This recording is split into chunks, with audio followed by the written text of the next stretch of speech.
सरस्वती माँ को मोड़िया टेबारू पाठ पढ़ा आरंभ करूँ से पाठ पढ़ा टाइम रे ना आम गेट आसे डिस्टर्ब करना ना आम टीवी देखिए पिला के डिस्टर्ब करना केमसी किसने ताहा क्या आम डिस्टर्ब आम ना करूँ जिते तो खावा टाइम ना आवा बोले आम भूखे बचे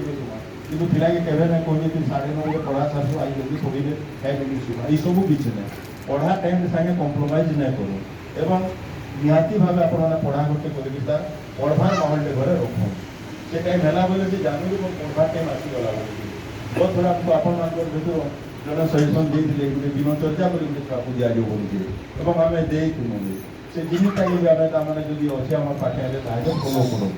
है केते बजे से उठवा केते बजे स्कूल से आसिले केते बेले पिला माने घर के गले केते बेले गाधले केते बेले खाइले केते टाइम रेस्ट नेले केते टाइम खेला करी गले केते टाइम पाठ पढ़ा आरंभ सेंदा गुटे कि जेन टाइम आम कंफर्टेबल रोचे पिला कंफर्टेबल रोचे से टाइम आप रखुँ पर्टिकुलर से टाइम ही रोज सब दिन